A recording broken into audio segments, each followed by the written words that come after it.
waa raadiyo hirsamo waxaad ku soo dhawaataan barnaamijkii aad ku xiisaha badnaa ee guuga maanta oo aan idinkugu soo gudbino isla warbaahinteena hirsamo markana ku soo dhawaada barnaamijkeenii aad ku xiisaha badnaa ee guuga maanta kala daran xiisayaasheena raadiyo hirsamo oo marba marka sii dambaysa xadhkaha furanaya si ay u noqdaan dad inta badan la socda bandhigyada ayaa markana raadiyo hirsamo waxay bilowday guuga maanta cajiib dad baaba iminka dhakafaar dartii dhafooraha la qabsaday tolow guuga maanta muxuu yahay guuga maanta waa barnaamij xiiso badan oo looga hadlayo arrimaha fanka nolosha iyo jacaylka iyo farqiga u dhaxeeya fanaaniintii hore iyo kuwa maanta kama marna sidoo kale gogaalaysi abuur oo lagu tijaabinayo qofka dhageysanaya barnaamijkan heerka uu garashadiisu gaarsiisan tahay intaana kuma koobna tibaaxdiisa ha yeeshee saaxiibadeena hirsamo ayaynu isleenahay bal ha ka hor dhicinoo ayagu uun ha garteen qiimaha guuga maanta uu yahay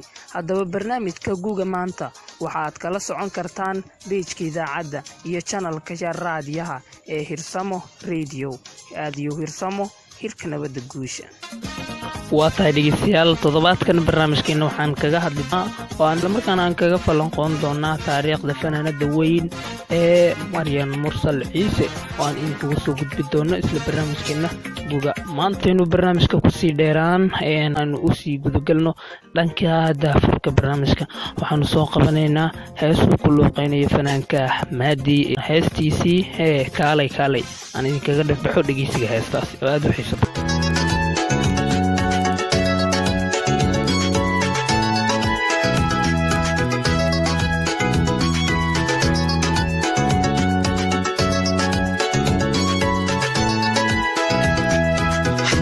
شيئا كمونتر هذي أصحابتا إن أبطلات معاحي كسوني لا وحكا في سي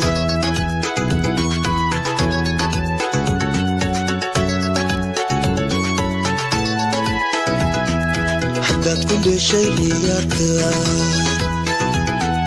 كمونتر هذي أصحابتا inaad kulaato maaxee kalsoonibaa wax kaafisay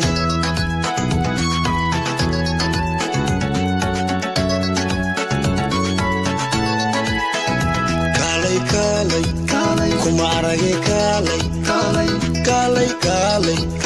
kuma kasinay kaalay kuma arage kaalay kuma kasinay kaalay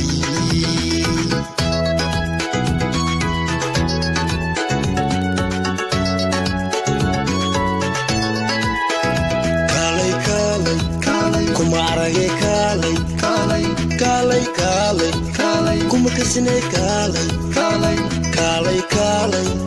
kuma arage kaalay kuma kasinay kaalay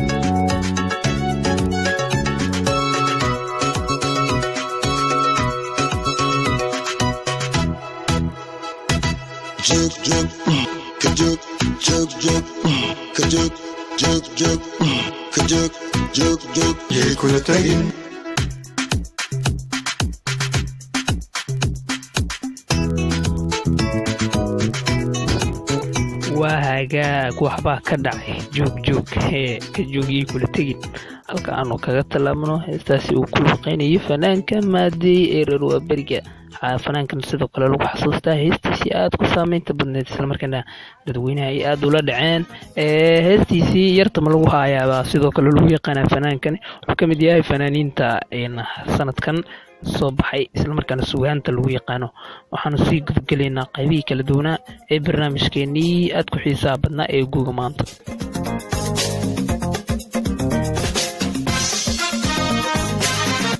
waa tahay dhegeystayaal aanu markan u gudagalno qaybaha kala duwan ee barnaamijkeena inoogu dhiman ee guuga maanta waxaan ku soo qaadanaynaa maanta in taariikhda fanaanada weyn ee Maryam Mursal Ciise Bootaan.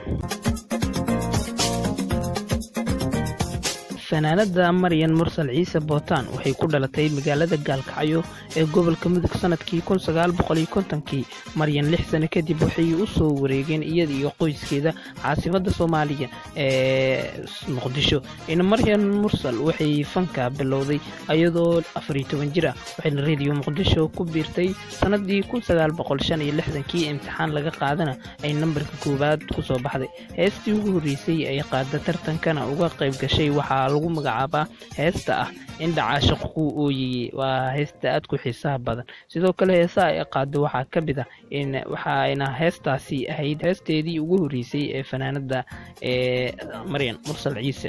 Maryam Mursal Ciise waxaa lagu tiriyaa inay ka mid tahay fanaaniinta Soomaaliya kuwa ugu wanaagsan. heesaha ay qaadana waxay isugu jiraan jacayl, wadani iyo kuwo kale oo ka hadlaya dhaqanka suuban ee Soomaaliyeed.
sidoo kale heesaha ay qaado fanaanada Maryam Mursal Ciise waxaa ka mid ah heesaha beri hore waxaa jiray buur baa kugu gudbane iyo allow nabad iyo hoog gacanta iyo kuwo kale.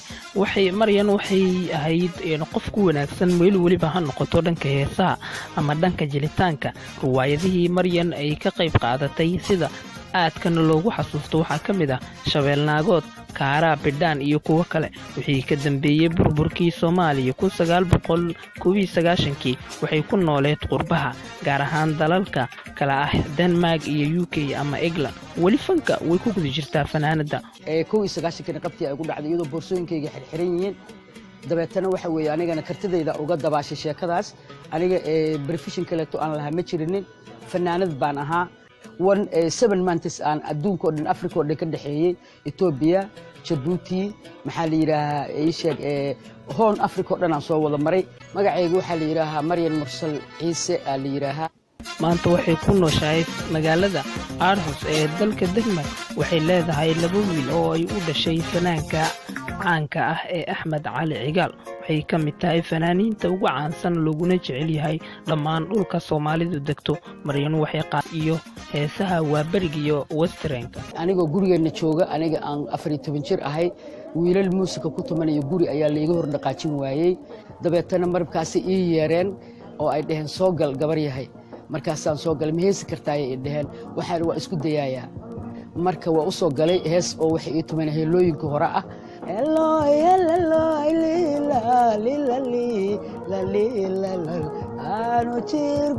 heestaasi ahayd. marka waan qaaday. markaas waxay yidhahaan perfectia tahay, ka waran haddaa night club nagala heystid. alright anda. marka aniga already waa ka heesi jiray. cayaarihii ugu dambeeyana meeshaasaan ka bartay oo ay markaas la cayaari jiray rock and roll, twist again, cha cha cha, marengo, everything. ma hadda waxa way cayaarihii dancing aan yaqiinay. markaan dhageysto dancing oo ku cayaari jiray. Etta James, Elvis Presley, Nick Indolka ahaa iyo Ray Charles.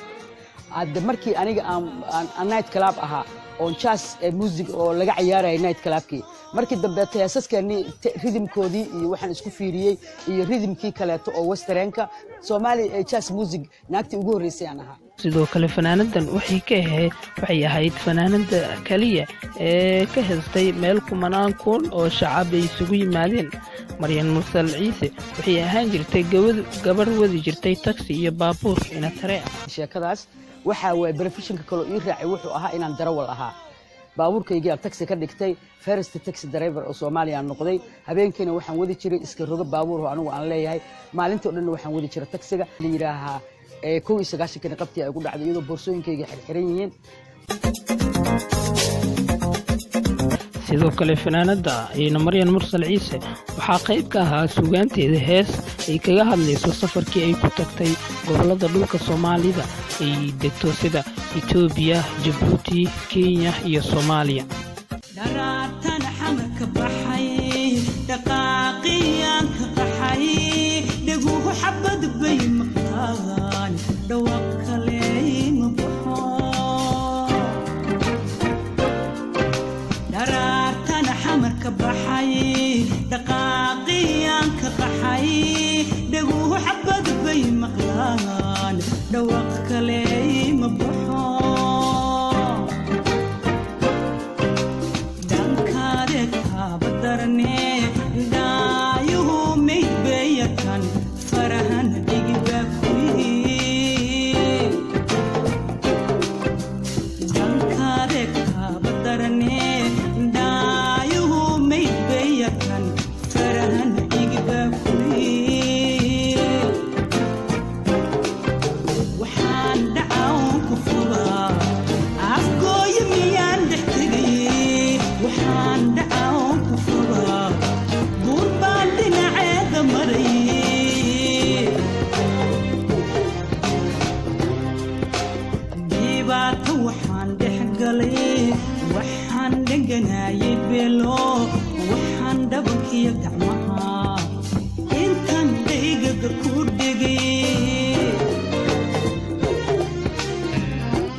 waa hagaag dhegeystayaal waxaan halkan kusoo gabagabeynaynaa barnaamijkii guga maanta ee idaacadda Hirsamo oo aad ku maqasheen maanta falanqaynta taariikhdii fanaanada daawada weyn ee Maryan Mursal Ciise Bootaan intaynu dib kula doono qaybaha kale ee barnaamijka waxaan idinkaga tegaynaa sida ay nabadgeliyo radio Hirsamo idin leh maalin wanaagsan